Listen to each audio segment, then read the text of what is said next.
And now what we'd like to do is turn it over to Dr. Damia Harris Madden. And she is the exceptional executive director of the Westchester County Youth Bureau. She's been in the forefront of all of these topics and is really doing great work leading this wonderful organization. Dr. Damia Harris Madden, you have the floor, and welcome, and thank you so much for all of your great leadership. Thank you, Cheryl, for that great introduction. I'm just so happy that in 2 days we were able to recruit more than 50 young people who are interested in addressing the topic of social media and its impact on our current environment, particularly during the pandemic, and also as we are witnessing essentially a new civil rights movement.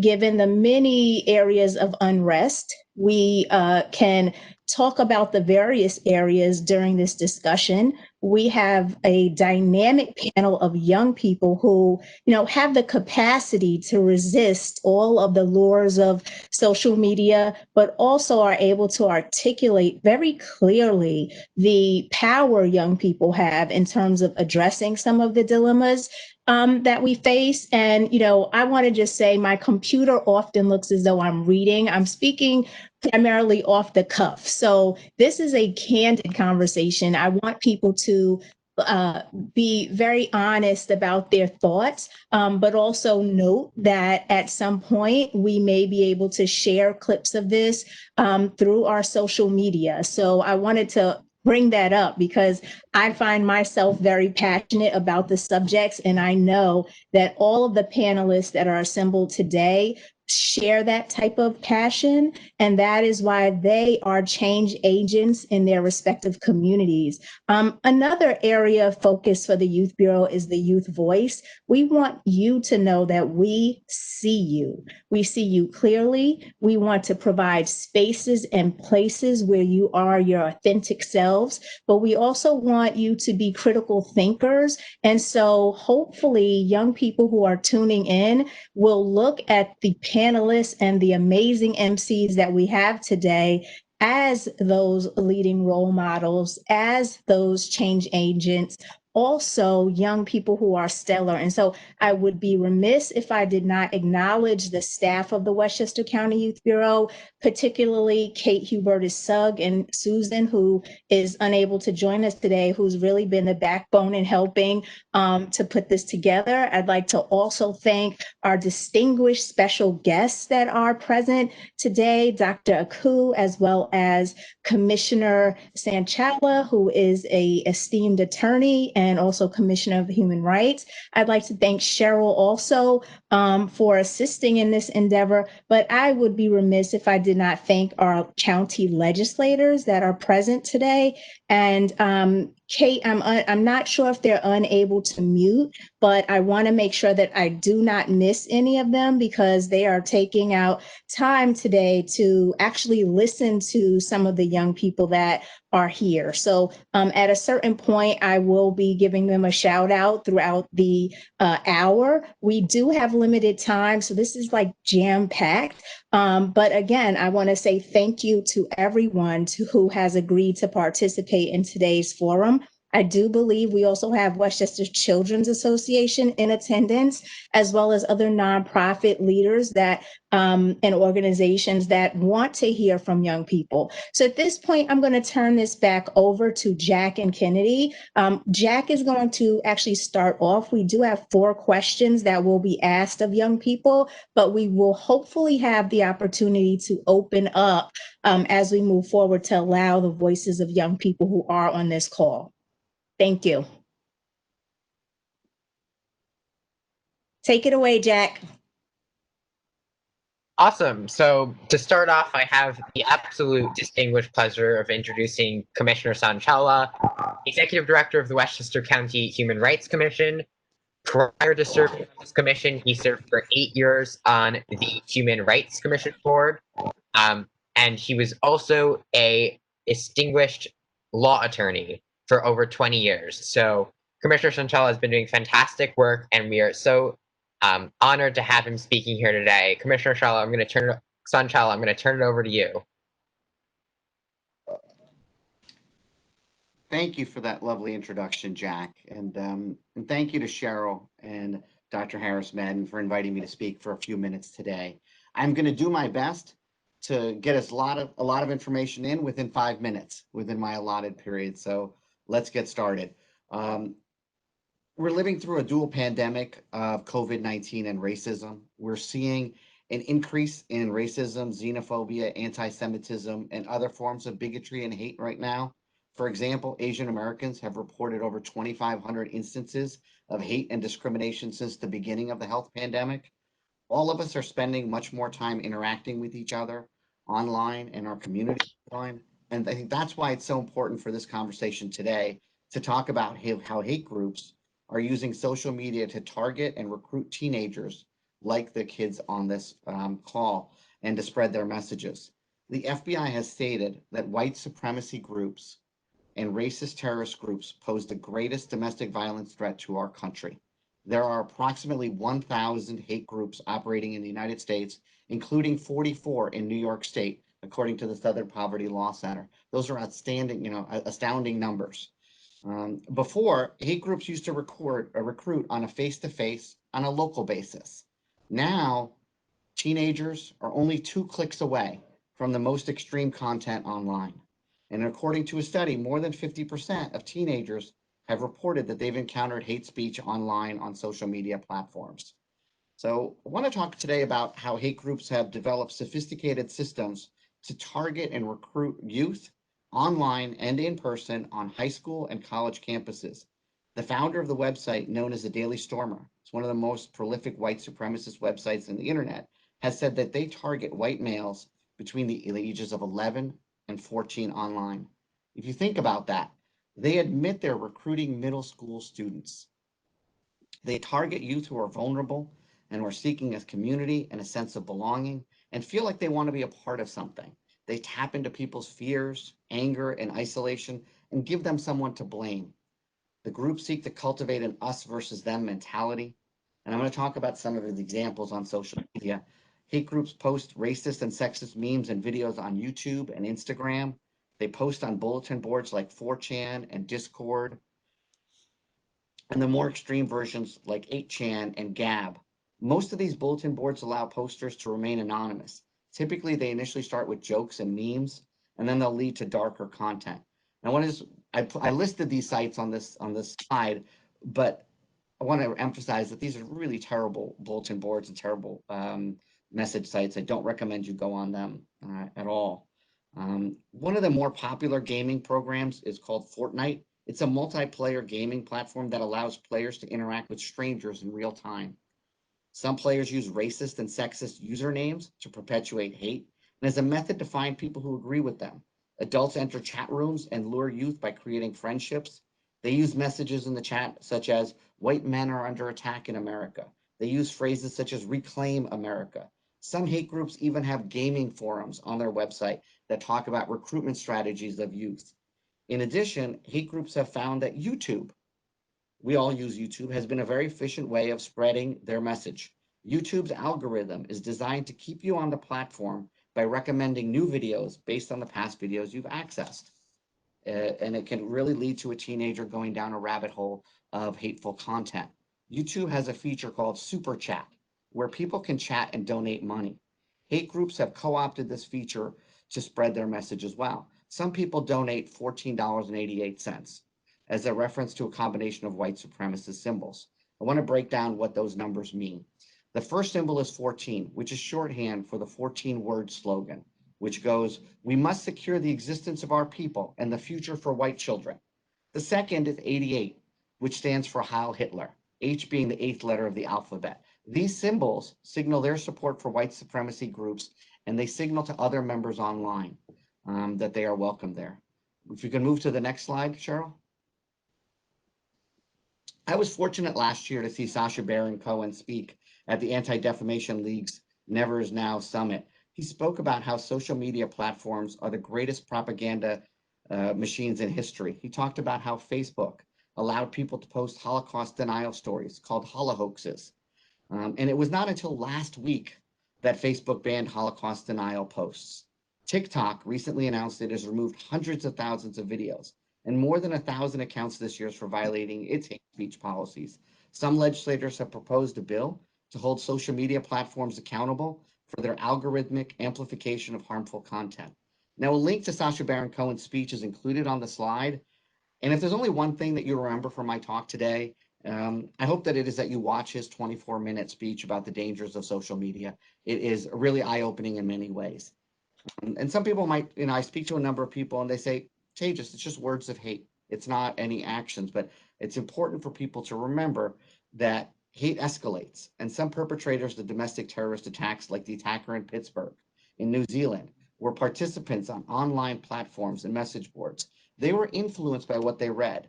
And the constant stream also leads to teenagers becoming tolerant of hate ideology and getting traumatized. Next slide.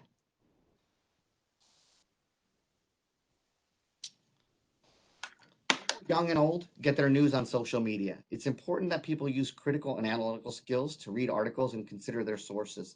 It's been said that disinformation spreads at a much faster rate than real news.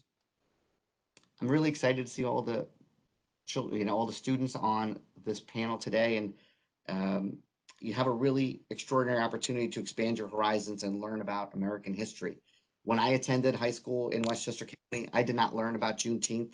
I did not learn about the Tulsa Race Massacre. I did not learn about slavery in Westchester County. There are many tools that are available to you. One of the tools I'd like to highlight to you today is the Historic Hudson Valley has a wonderful interactive documentary called People Not Property, which talks about the history of slavery in the Hudson Valley and the role that New York played. It's a link to the program on the slide. I've also included another link to a panel materials from the ADL, which goes over a list of the most popular hate symbols and hate words that can talk to you about some of the other symbols other than 1488, so that you're familiar with it and that you recognize it when you see it. And I want to remember today the words of Holocaust survivor and author Elie Wiesel, who talked about the danger of indifference in the face of injustice and hate. Indifference is more dangerous than anger and hatred. Indifference is not a response, and therefore indifference is always the friend of the enemy, for it benefits the aggressor, never his victim, whose pain is magnified when he or she feels forgotten. One of the ways to fight hate is to call it out and to support each other. I want to talk about an example where a student was bullied in school because she wore pigtails. She was bullied in person and she was bullied on social media. A fellow student saw her get bullied and created a social media campaign online. And the next day, 30 students wore pigtails to school to show support to the student who was being attacked and to show to the perpetrators of the hate that their hate was not welcome in the school. There are many ways that we can all make a difference, and I just wanted to highlight that as one possible example for you to hear. The Human Rights Commission is hosting a series of programs on racism and hate. Our next program is next Tuesday. It's going to focus on having brave conversations about race and bias with your friends, your family, and your community members. I encourage you all to attend. It's free, and you can find the information on the Human Rights Commission's Facebook page, which is at Westchester County HRC. Yes, I understand it's ironic that I'm promoting our Facebook page during this talk. And a couple of points. The Human Rights Commission is collecting data on hate incidents. So I ask that if you see a hate incident in your school, in your community, to report it to the Human Rights Commission. You can report it by email at humanrights@westchestergov.com. You could call us at 995-7710. You can report it anonymously. And last, I want to mention that the Human Rights Commission is partnering with the Holocaust and Human Rights and Education Center on a program for teachers on symbols and words of hate. And again, I want to say thank you for inviting me to your program today. Young people contributed so much to the advancements of civil rights in the 1960s. I'm encouraged by the level of enthusiasm and activism in today's youth, and I look forward to hearing your voices today. Thank you, Cheryl. Thank you, Commissioner. We work very closely together. We are often, when in the office, of course, socially distant. We talk about the myriad of issues that not just, young people face, but also adults face. And so I just wanted to note that we have a few champions on the line because we know that often they are racing from meeting to meeting. And I'm quite sure that Jack will have some follow-up after Commissioner Sanchella's discussion. But first, I wanted to recognize Legislator Nancy Barr, who's one of our biggest advocates, and several of you from Rye know her well, and know how passionate she is about youth. I would ask that everyone please put themselves on mute if they are not speaking. Kindly mute your phones and mute your computers. Thank you. So I just wanted to say thank you to Legislator Nancy Barr for almost always showing up to our events. And I'd like to also acknowledge Legislator Ruth Walter, and we're just starting to get to know her, but she too has, I think, become a fan of the Youth Bureau because she's been present to some of our events, and we so appreciate her also being here, hailing from Yonkers, where we know has a life of its own. So I just wanted to acknowledge those two legislators that are present. We did not market this to elected officials, by the way, but they thought it not robbery to attend to hear the voices of young people, I suspect because they want to continue to champion for you, and we appreciate that. I would also be remiss if I did not acknowledge the youth board's members. There are several on the line. I saw a few names. I saw Robin, I saw Vernex, I also saw Ingram, and I'm certain that there are a few others in addition to A. Baker Butler and of course Jack Kelly. So I'd like to say thank you for taking the time also to attend. And I could not say thank you to Bhavna and Frank Williams of the White Plains Youth Bureau, who brought to us the clubmen who you will hear from briefly, as well as the Mount Vernon Youth Bureau, Ms. Claudette Coote, who has always stolen my heart in her advocacy for youth. And there's just a long list of people, Chloe, others that I recognize from the Youth Council, Allison Lake. And so again, too many to name, but I want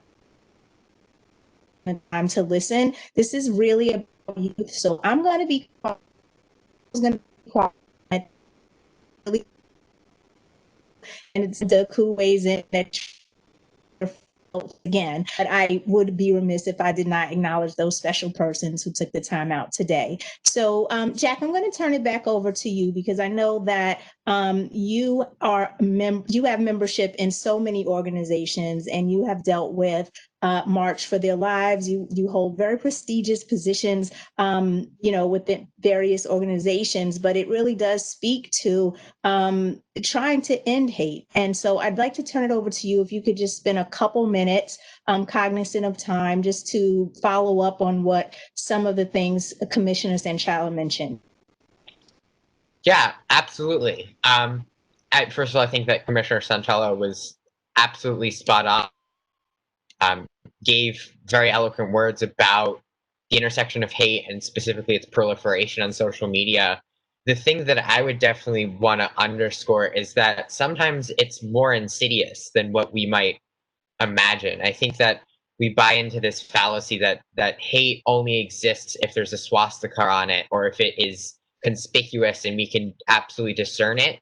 Sometimes as young people, we come across instances or manifestations of hate and it's not very clear hate. It is not as conspicuous as you might imagine. And so things like posts that degrade queer people or people who might identify a certain way or that perpetuate institutions that their entire genesis is in the oppression of people of color. That kind of activity absolutely exists on social media. And I think that is something that is really important to recognize, is that as we progress as a society, we're always going to have things like very explicit supremacist groups or very explicit hate groups, and those are always easy to discern. And in some ways, they're easier to avoid because we are taught that is what hate is. Hate is now becoming more deleterious in the fact that it is now harder to identify. And so as young people, I think that is one of our biggest struggles, is that what we've always been taught as our initial perception of hate is now taking on different movements. And because there's so many movements with social media, that is another important thing to reflect on, is that in the past you had a few more major groups that were able to organize across the country, but now because anyone can connect with anyone, that allows for newer groups to arise and for smaller in the moment movements. And as we progress with society, that is what I think is going to be the most harmful form of hate and thing that is most detrimental to young people, especially here in Westchester. So I definitely want to echo everything that Commissioner Sanchella has said, and it is definitely well and alive. And even listening to him as somebody who works in this field a lot, there were things that he talked about that I was not even aware of. It is definitely an issue that we as young people need to be cognizant of, and we need to work to not only identify it, but then work to change our practices so that we are not perpetuating these systems. Rather, we're rejecting them and building communities that can fight instances of harm and hate. So, absolutely, definitely agree. And that is what I would absolutely want to add on to. And with that said, Dr. Harris-Madden, are we all good to start our questions and youth program? Awesome. So Kenny, do you want to say hi, and then we can get started with this question part of the program? Yes, hello everyone. I'm actually, it's probably my favorite part to get into, to hear the young people speak on these issues and topics. I thank you, Commissioner Sanchella, for coming with us and speaking to us. And I agree with everything you said in your presentation, and to what Jack said, things I've never even heard of. I've heard of these streaming services, Twitch, Discord, but I've never known that they have hate groups on there. Yeah. So I think that our first question, Jack is going to pose the question to Adric. Yep, and even before that, before we get into our discussion with Adric, I'd just like to remind everyone here today why we're gathered to here. Even though we're discussing social media, we are here in the aim of promoting Lights On After School, a fantastic program that does just that, helps keep lights on after school. But unfortunately, in the age of coronavirus, those kinds of programs are less frequent, and now the time that would be spent in a program like Lights On After School is now spent in the digital world, and on social media and through the lens of social media and unrest. So that's what we're going to be focusing on. But I would just like to remind everyone that is why we're gathered here today. But absolutely. So I'm going to start with the first question for Adric. And so the first question is what Kennedy already alluded to. We know that bullying has always led to social media unrests and to emotional unrest. Can you share your thoughts about why you think that bullying has been increased online and why this threat has now been magnified because of coronavirus and because of the digital world that we're living in? I think. Wait, can you repeat your question? I didn't hear Yeah, absolutely. So we know that bullying and emotional unrest has always been a problem for young people, but Right. now this problem is magnified and it's become even more grave because of coronavirus and the digital world we're living in. Can you think about examples where that might be true in your own life, where you see this digital world is magnifying these instances of bullying? you. I think that like bullying has become a larger thing due to coronavirus because um it has been like harder to avoid now that everyone's at home. So like on social media, people are just like going to their phones and talking about this whole situation. And like you said about like the Twitch thing, so like everyone is just going on there and like they're just starting to get more engaged to it. So people are like, I don't know, coming together more. Not really coming together, but like, like integrating to the whole situation of like white supremacy, I guess. So yeah, Yeah, if you understand what I meant. and to kind of pull off that, do you think that there exists things related, like identity-based proliferation of identity-based discrimination? I know that we've talked about things like Asian Americans being unfairly targeted because of the pandemic and because of just that. So do you think that there also exists that extra element of identity-based discrimination and bullying? Yes, I do. Like you said, with Asian Americans, like due to the whole coronavirus situation, a lot of Asian Americans are like being attacked because of it. They think like it's like their fault that all of this is happening, and like the president definitely did not help that situation. He basically blamed it on China, but we're not gonna get into that. But I feel like it has definitely been like a huge part, and I feel bad for like the Asian Americans in the community because they really have like they're just being targeted for like no reason. They didn't do anything. So yeah. Yeah, definitely would echo that because of the current situations, not only is bullying more frequent, but different types of bullying have become to the forefront, and discrimination based on things like race is definitely well and alive for young people. Right. And with that, I will pass it to Kennedy for our second question. Yes, for our second question, I posed this question to Julianne. And of course, in the midst of everything that's going on with COVID-19, what are your thoughts on the impacts of students' mental health and if they are or someone they know? All right.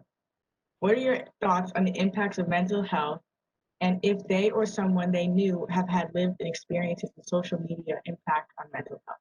So basically, I know that probably didn't sound right. What are your thoughts on young people's mental health um, situations right now and how social media has impacted those mental health situations? Okay, so right now, social media is being used to connect with people, but is it really? So, for my personal experience, I have friends that are feeling left out. I myself, I've like fear of missing out. And some people they're taking the pandemic more strictly, so they might be missing a lot of events. And social media is proven to make you feel more isolated than social because people compare themselves with other people. And social media is just not the same as human interaction. And as teens rely on social media to fill in that gap of social interaction these days, eventually it could become detrimental and not beneficial. So all of this is because of social media and it makes people I know, and of course other people, many other people out there, they can feel depressed, anxious, isolated, and it's not social, which is ironic. So if you look at some statistics, we see a huge rise of percentages of teens that are using social media more than they did pre-pandemic. So there's a lot of screen time, a lot of computer fatigue, which is not beneficial to mental health. So it's a lot to take in. And 58% of parents they're reporting that it is having a negative impact on teens. So we're talking about millions of young adults during this hard time. We are seeing behavioral changes, compulsive behavior, depression, anxiety, and a lot of other sensitive topics. So with a huge spike in the use of social media, there's more tension added onto their already stressful lives. And they're using it to cope, but it is really introducing something new to cope with. And there are a lot of other subtopics that we talked about, like cyberbullying, and we're going to talk about economic loss and this pandemic in general. It all just contributes to mental health and unrest. I totally agree. You know, nowadays young people are losing their sense of self and sense of awareness for other young people. And you know, right now our minds are sponges, and so we adopt these ways of communicating with other people through social media. We lose touch with people, and we lose knowing how to communicate with others when it comes to face-to-face interaction. So I totally agree with you. And so I'm going to hand this back over to Jack for our next question. Awesome. Yeah, thank you so much. And our next question is directed towards Anthony. With the unfortunate circumstances of coronavirus, this has caused a lot of lost economic opportunities. People who might have worked summer jobs at, say, Playland no longer had those opportunities, or if they did have economic opportunities, they were in reduced capacities. Can you speak a little bit, Anthony, about economic unrest for young people that has come about because of coronavirus? Yeah, I can talk about that. Well, during the pandemic, most people wanted to get jobs, wanted to find an opportunity for them and have some money in their pocket. But since the pandemic, a lot of people been laid down, no jobs. Most people have to work at home, and most of them, like most of the jobs, be telling them that we'll hire you soon, or we'll tell you when you can come back. But most of the time, the job will stay closed, and like they'll have to get another job to support themselves. And yeah.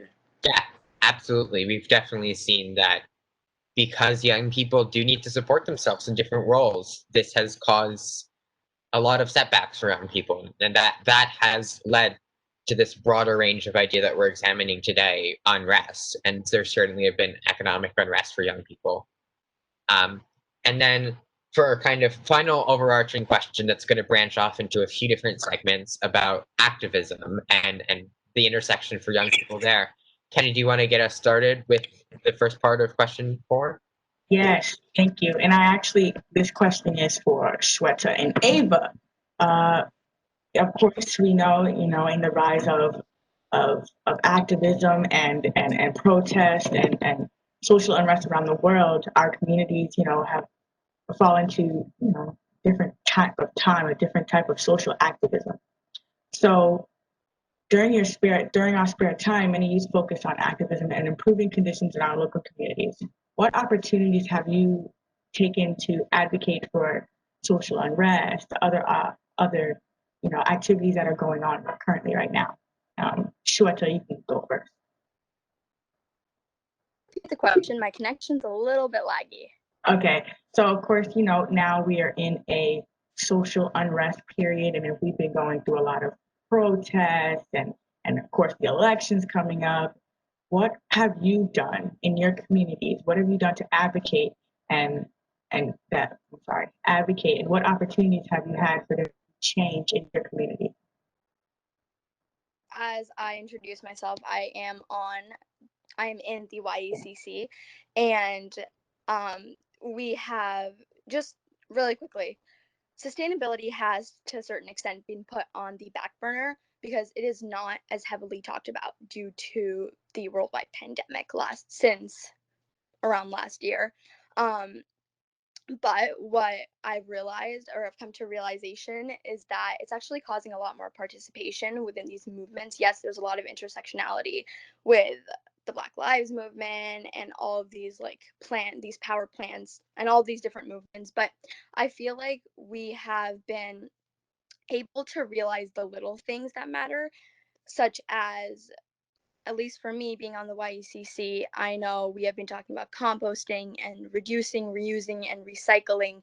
These are just very simple things. I feel like we sometimes look at a very overview of it, and sometimes we don't look at the little things that impact. So just starting from composting in your backyard, the little things that make a change, that's what sustainability does.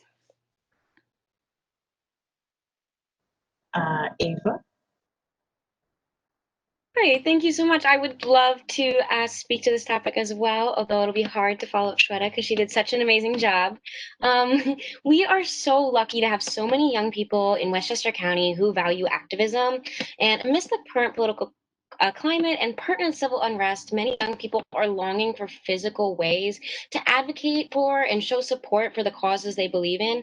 Even here in Westchester County, we are so lucky to have many large gatherings. I myself have been fortunate enough to attend several Black Lives Matter protests in Westchester County and a wonderful vigil for Ruth Bader Ginsburg in White Plains. But, a lot of youth are unable to attend events like these because of personal health concerns, as well as, very valid parental restrictions for outings, at least during these times. So this inability to physically do something for many youth has left a lot of young people in this county and beyond feeling sort of like an imposter. And this imposter syndrome of sorts results from this idea that because they cannot physically gather in support of a cause while others can, they feel that they're not supporting their causes to the extent that maybe they should be. So a lot of teens are trying to cope with this imposter syndrome by using social media to spread activism, using platforms like Instagram and Twitter to voice support for social movements. It's amazing to see youth voice being so influential online, but I would love to take some time to talk about what has emerged as Instagram activism and sort of the positive and negatives of this trend, as well as some do's and don'ts for any youth who might be listening today. So one overwhelmingly positive element of activism on social media is the ability to share information you are passionate about or believe in, that you feel your friends or family would benefit from learning of. Some of the amazing examples I have seen are posts celebrating Indigenous Peoples Day, or beautiful art which displays somebody's heritage, or even snippets of current news events I might not have seen otherwise. There's so much positive sharing that you can do online. However, many young people have spoken about this competitive nature that has emerged from sharing social media posts regarding activism. Many young people feel that if they are unable to post because of other stressors or just general busyness in their lives, they feel that they might seem like they are not in support of a cause because their friend shared something and they didn't.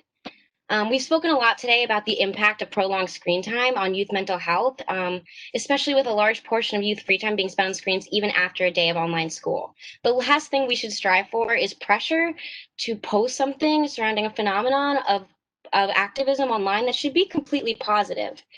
Additionally, problems have arisen about the validity of information that youth are sharing.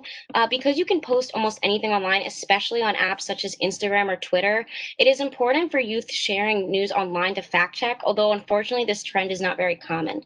There also happens to be a lot of glamorization of serious causes for the sake of matching an Instagram aesthetic of sorts. So this includes like putting news headlines with very tragic details in pretty fonts so that they can be more desirable to be shared online. So this often makes, marginalized groups in particular who these tragedies might apply to feel very left out or feel that they are just part of something, that their movement and the validity of what they stand for is being reduced to something pretty to look at. So it is important for anyone of any age who is sharing this kind of information online to be aware of what they are posting and what the impact might be. Because of the fastness of social media, it often seems that at any time we should just be able to share anything, but it's important for youth not to just act on the urge to be youth should be able to act on the urge to be activists, but at the same time, they should be conscious of what they're sharing online. Thank you so much. Thank you so much, Ava. That was amazing. I'm going to pass it over to Jack. Okay. I'm going to pass it over to Jack now.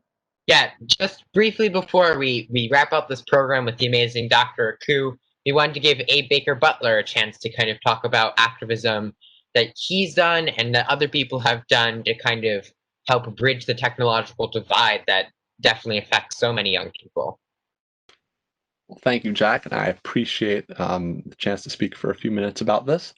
So I would echo a lot of what Ava said, and I would add that there are so many ways you can go beyond Instagram activism, and one of the main things that I found throughout my activist journey, starting with combating substance abuse and e-cigarettes, then combating gun violence, then ensuring telehealth access for all who need it, and now getting young people to turn out in the 2020 election. It's all about thinking about where your voice can make the largest difference, where you have a unique perspective that you can contribute. And I know this is a bit cliche, but I would say the impossible is never impossible. Because if you really open your mind to thinking about activism and thinking about what can be rather than what is currently existing, you can make a huge impact. You can make a major impact and support the interests of your peers and create a better future for all. And one thing I would just emphasize is that right now we have an especially urgent opportunity for activism, because oftentimes it can be quite opaque to try and figure out how do we influence the political system to get the progress that we need on various issues that are important to us. And we have a major election occurring in just a few days. And so I would encourage you to think about, as a start to your activism, how can I get people civically engaged? How can I get people out and voting? How can I make sure that people are connecting the issues that they're passionate about with this choice that they have in a couple of days? So I encourage you to use that as a sort of a foundation for your activism. And and then to kind of think about from there, what issues are you passionate about, and how can you raise your voice and bring a unique perspective to the issues. So with that, I'll turn it back over to Kennedy and Jack. Yes. Abe, that was great, especially now that we have November 3rd. Our elections are coming up. Make sure that you're registered. Make sure that you're out there getting people registered. And Saturday is Westchester is opening up their early voting. Make sure that you're going out there to early vote. You know, COVID is here. Make sure that you can go out and early vote. If you have a ballot vote, make sure that your ballot is getting to where it needs to be, because we need to vote. We need to make sure everybody is voting. And so right now, I think I'm going to introduce the amazing Dr. Aku.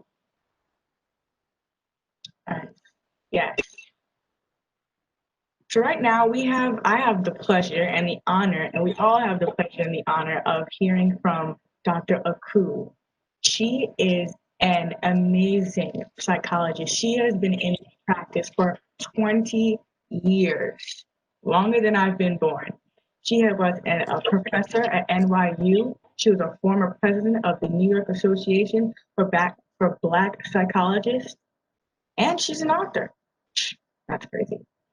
She is a speaker and a workshop facilitator, and we welcome her to present. And I also ask you, Dr. Aku, to share your ideas and your details and your wisdom on the questions that we've asked you today.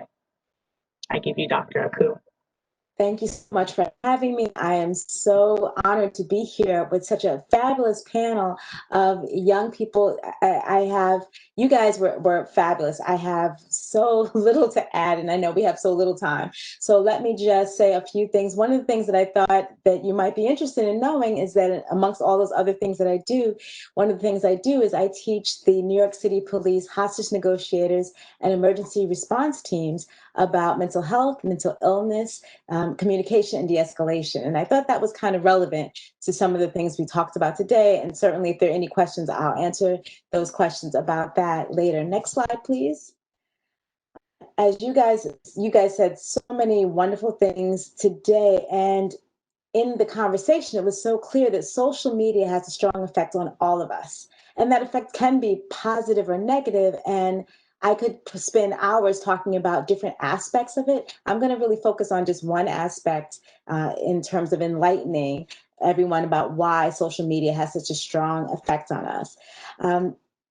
Back in the days, news was delivered in small doses, half an hour a day on TV and newspaper stories and word of mouth. When something traumatic happened, just a few of us actually saw the event. Maybe a few people saw still pictures. Some of us found out about it by word of mouth. And many of us, if we didn't live anywhere close to wherever this event happened, never knew about it. Right? So we didn't even hear about the tragedy. Next slide, please. One of the reasons so many people are stressed out now is the way that we have, in a way that we've never been before, is because of the 24-hour news cycle and YouTube. And certainly there are other social medias as well. And we're not just hearing about tragic events, but we now can see actual videos. We can see those actual traumas happening in real time. When you watch other people's trauma, you're also traumatizing yourself. Next slide, please. Watching traumatic videos has an effect on us because humans are wired to be influenced by other people's emotions. As social animals, emotional contagiousness helps us have empathy, which supports our connection. Next slide, please. However, this does not always work in our favor. In their research, Johnson and Davey examined the effects of 3 different short news bulletins, entirely negative news items, only positive news items, and emotionally neutral news items. The group who watched the negative news all reported feeling significantly more anxious and sadder than the other 2 groups. More interestingly, the people who watched the negative news bulletins spent more time later thinking and talking about things that worried them and were more likely to catastrophize their concerns than the individuals in the other 2 groups. Catastrophizing is when you create mountains out of molehills. You imagine things as being much worse than they actually are. This research supports how emotional contagious social media can be. You can overwhelm yourself by watching traumatic videos and content over and over again, which can really cause you a lot of harm. So I just want to say a couple of things based on this fabulous conversation that the young people had today. A couple of tips of things that you can do to make sure that you are harnessing the positives in social media and minimizing the negatives. First of all, think twice before you can stop. No more forwarding of the slides, thanks. Think twice before you like or share something. We talked a lot about bullying, right? And sometimes people inadvertently support bullying by forwarding something that they think is funny. Really think about it. Think, is this hurting someone before you like or share something? I love the examples of the ponytails and everybody coming to school in ponytails the next day. We can use social media to do something positive like that so that we can support people and help people and not bring them down. Another important thing, especially again, back to the bullying, is to understand that when you are feeling isolated, when you've gone through trauma, it's really important to seek social support, real support, not just other social media support, but to call a friend, to talk to your parents, to talk to another adult that you can stop the slides now if you want, to talk to another adult that is someone that will listen to you, that cares about you. It's the isolation in trauma. When we try to face our sadness, our trauma, and our stress alone, that's what does the damage. So if you're feeling bad, it's important to reach out and not try to handle that by yourself. And last but not least is someone coined this term social distance. That is such a misnomer. What we are trying to do to keep ourselves physically safe is to physically distance. At this time of collective trauma, we need to socially support each other. We need to come together. You need to schedule having Zoom lunch with a friend, going out for a walk, sitting somewhere where you can still speak to them and see them, even if you are at a physical distance and have a mask on. That is what we all need to help each other get through this trauma, not just looking at social media, but really being there for each other and taking care of your friends. So if you see something, then call up that friend and get them on the phone and tell them that you're worried about them. Don't just respond and like or not like on social media. Create your own campaigns to support each other. Thank you. I'm going to turn it back over because I know we don't have a lot of time left. But thank you so much for having me. Thank you so much, Dr. Aku. That was super insightful. It was great to hear from young people than your perspective as an expert and somebody who knows a lot about this field. I feel when I go back to my IB psychology course on Monday, I feel like I have a lot to go tell my teacher and relay back. So that was fantastic. And thank you to everyone who has taken part in this program. It was great hearing from young people in experts about youth-related fields like Dr. Aku, Dr. Harris Madden, Commissioner Sanchala. And it was great to hear from actual young people and the things that we experience in our own lives. And I was just so excited to continue doing this work, and hopefully we're going to have future parts of the series. So stay tuned for that as well. With that being said, if any young people wants to share anything, please let us know in the chat. And again, we'd like to thank some of our amazing guests, both our county legislators, doing fantastic work, listening to young people. We appreciate you. Even though we can't vote for you, we really, or some of us can't, we appreciate that you take the time to listen to young people. And then Dr. Harris Madden, anything to say to close out this fantastic program? Well, I just want to say that the text messages I'm fielding are from adults saying that you all speak better than I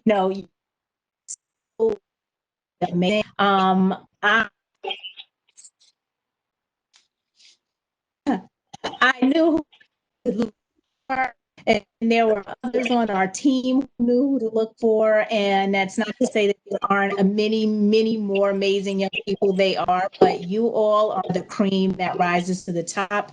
Many are go-to resources that today. We just are so thankful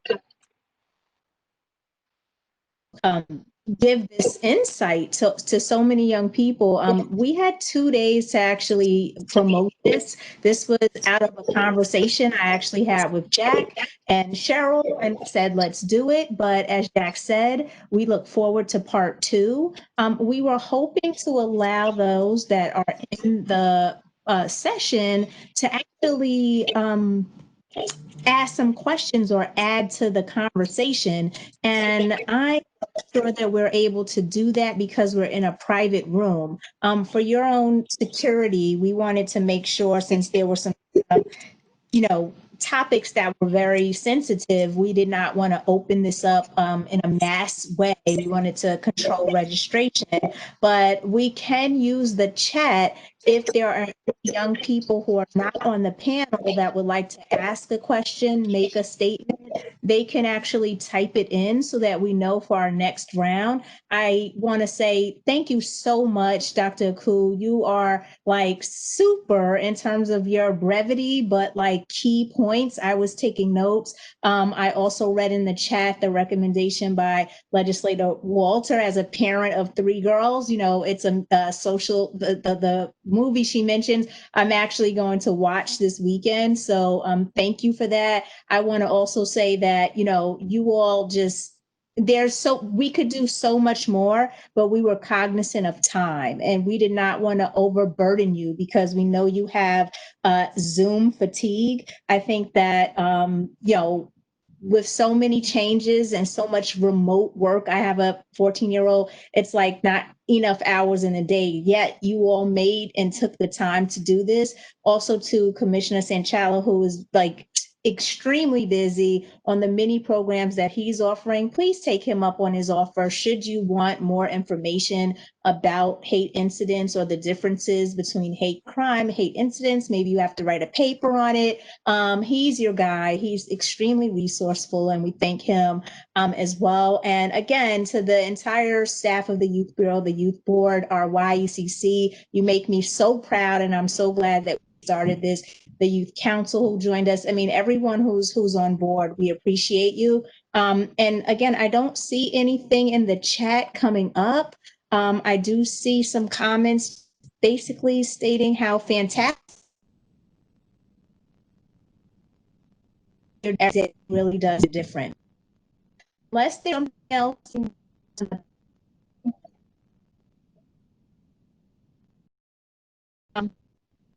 I think we're ready.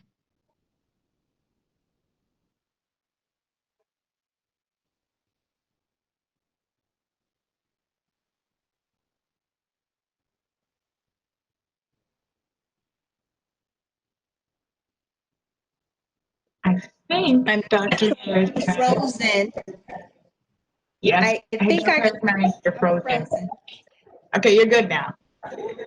I'm good now. I also was remiss and Cheryl, thank you so much. The young people from Sister to Sister International for joining us, without knowing all the names, it's hard to tell. There are a number of organizations and we typically ask everyone to type into the chat where they're from and we didn't do that this time. So I apologize if I missed any group. And I also apologize for the technology glitches we're having today. It's a little unusual to have so many. So again, we look forward to part 2. Thank you, Clubman. Thank you, Youth Girls. Thank you to all those who contributed.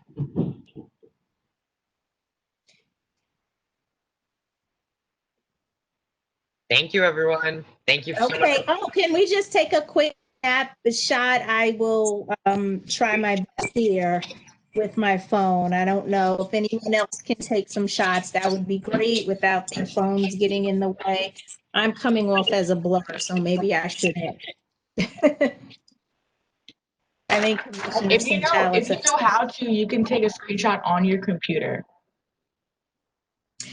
Unfortunately, because this is X and not Zoom, we don't have that capability. So I can take a screenshot. This is Dr. Aku. Oh, thank you so much. Get everybody in. Let me just see if I can get all the panelists in. I will try to take a screenshot. Sorry. I don't know this platform as well, so I just want to make sure that we have everybody. 1, 2, 3, 4, 5, 6. 13 people be in the shot. And, Anthony, we can't see your face, yes. sweetheart. Anthony, we can't see your face, so we need to see your face. I see the top of your hair and now the top of your glasses. There we go. Yes, that wasn't on screen, right? Okay. I'm lining up the screenshot. I will count it down so everybody can smile. All right. 3, 2, 1. Okay. I think I got it. Thank you. The amazing MCs, you were phenomenal. Thank you, Kennedy. Thank you, Jack. Look forward to part 2. Thank you. Everyone, thank you. Bye.